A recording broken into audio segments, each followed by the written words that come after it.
ஆன்மீகத்தோட நட்பு யூடியூப் சேனலுக்கு உங்கள் அன்போடு வரவேற்கிறோம்.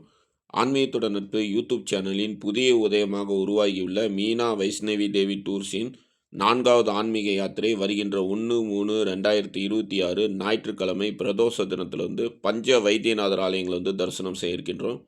இந்த யாத்திரையில் நம்ம என்னென்ன ஆலயங்கள்லாம் தரிசனம் செய்ய இருக்கின்றோம் அப்படிங்கிற அந்த பயண திட்டத்தை இந்த காணொலியில் பார்க்கலாம்.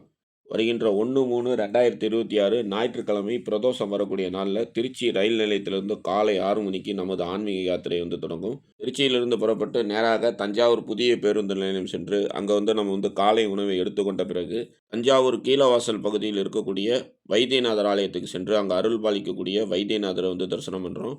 மேலும் அந்த தளத்தில் அருள் பாலிக்கக்கூடிய யோக பைரவரையும் வழிபாடு செய்கிறோம். தீராத நோயால் பாதிக்கப்பட்ட அன்பர்கள் செவ்வாய்க்கிழமை ஆயில்ய நட்சத்திரம், ஞாயிற்றுக்கிழமை இது மாதிரி பிரதோஷம் வரக்கூடிய நாளில் இந்த பஞ்ச வைத்தியநாதர் ஆலயங்களை எவர் ஒருவர் தரிசனம் செய்கிறாங்களோ அவங்களுக்கு ஏற்படக்கூடிய நோய்கள்லாம் நீங்கும் அப்படின்னு சொல்லி அகஸ்தியர் விஜயத்தில் குறிப்பிடப்பட்டிருக்கு. அதனால தான் ஞாயிற்றுக்கிழமையும் பிரதோஷம் வரக்கூடிய நாளில் அனைவரும் நோய் நிவர்த்தி பெற வேண்டும் அப்படின்னு சொல்லி இந்த ஆன்மீக யாத்திரை ஏற்பாடு செய்யப்பட்டுள்ளது. முதல் தலமாக தஞ்சாவூரில் இருக்கக்கூடிய இந்த வைத்தியநாதர் ஆலயத்தை நாம் தரிசனம் செய்கிறோம். தரிசனம் செய்து முடித்த பிறகு தஞ்சாவூரில் அருள் பாலிக்கக்கூடிய குபேரபுரீஸ்வரர் ஆலயத்தை தரிசனம் செய்ய இருக்கின்றோம். ராவணனிடம் குபேரன் அனைத்து செல்வங்களையும் இழந்துடுறாரு. அதன் பிறகு இந்த தலத்துக்கு இங்கு அருள் பாலிக்கக்கூடிய சிவபெருமானை வழிபாடு செய்து குபேரன் தான் இழந்த அனைத்து செல்வங்களையும் மீண்டும் பெற்ற தலம் அப்படிங்கிறதுனால இந்த தலத்தில் நாம் வழிபாடு செய்யும் பொழுது நம் வாழ்வில் இழந்த செல்வம் மற்றும் பதவியெல்லாம் நமக்கு மீண்டும் கிடைக்கும். இந்த 1/3/2026 ஆன்மீக யாத்திரையில் பார்த்தோம் அப்படின்னா நோய் நீக்கக்கூடிய தலங்கள் மற்றும் செல்வத்தை வழங்கக்கூடிய தலங்களை நாம் தரிசனம் செய்ய இருக்கின்றோம். அந்த வகையில் குபேரன் வழிபாடு செய்த அந்த குபேரபுரீஸ்வரர் ஆலயத்தை தரிசனம் செய்து முடித்த பிறகு 108 திவ்ய தேசத்தில் 20வது திவ்ய தேசமான திருத்தஞ்சை மாமணி கோயிலை தரிசனம் செய்ய இருக்கின்றோம். அதாவது பார்த்தோம் அப்படின்னா 3 ஆலயங்கள் ஒரே திவ்ய தேசமாக ஆழ்வார்களால் மங்களாசாசனம் செய்யப்பட்டிருக்கு. இந்த 3 ஆலயங்களை நாம் தரிசனம் செய்ய இருக்கின்றோம். இந்த 3 ஆலயங்களையும் ஒரே நாளில் தரிசனம் செய்யும் பொழுது சகல விதமான ஐஸ்வர்யங்களும் நமக்கு சித்திக்கும். வாழ்வில் ஏற்படக்கூடிய பண தட்டுப்பாடுகள் அனைத்தும் நீங்கும். தஞ்சை மாமணி கோயிலில் இருக்கக்கூடிய அந்த 3 ஆலயங்களையும் தரிசனம் செய்து முடித்த பிறகு பஞ்ச வைத்தியநாத தலங்களில் ஒரு தலமான கடகடப்பைக்கு சென்று அங்கு அருள் பாலிக்கக்கூடிய ராஜராஜேஸ்வரரை தரிசனம் செய்ய இருக்கின்றோம். இந்த தலத்தில் அருள் பாலிக்கக்கூடிய மீனாட்சி சுந்தரேஸ்வரர் பார்த்தோம் அப்படின்னா பஞ்ச ஆதித்ய தலங்களில் ஒரு தலமாக காணப்படுது. அறுவை சிகிச்சை செய்து கொண்டவங்க அந்த நிலையிலிருந்து மீண்டும் நல்லபடியாக குணமாக இந்த தலத்தில் வழிபாடு செய்யலாம். அதே மாதிரி அறுவை சிகிச்சை செய்கிறதுக்கு முன்னாடி இந்த தலத்தில் வழிபாடு செய்த பிறகு அறுவை சிகிச்சை செய்து கொள்ளும் பொழுது மிக விரைவில் நம் உடல் குணமாகும் அப்படின்னு சொல்லி நம்பிக்கையாக காணப்படுது. தீராத நோய்களை நீக்கக்கூடிய சக்தி வாய்ந்த தலமாக கடகடப்பையில் அருள் பாலிக்கக்கூடிய ராஜராஜேஸ்வரர் ஆலயம் காணப்படுது. கடகடப்பை அப்படின்னா உடலில் ஏற்படக்கூடிய அனைத்து விதமான நோய்களையும் நீக்கக்கூடிய இடம் அப்படின்னு அர்த்தம்.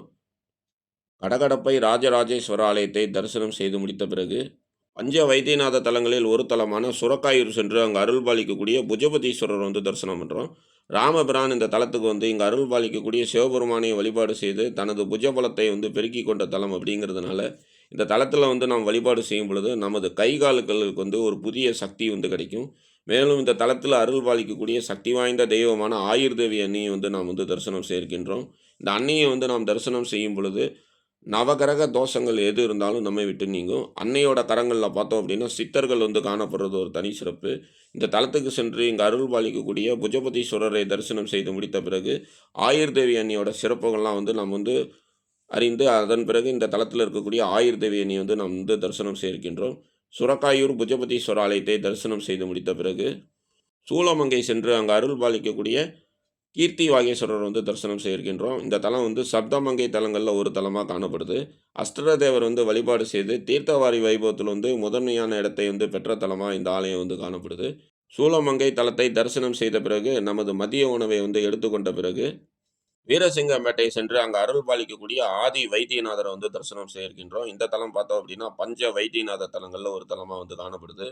மேலும் இந்த தலத்தில் 276 சிவலிங்கங்கள் காணப்படுது.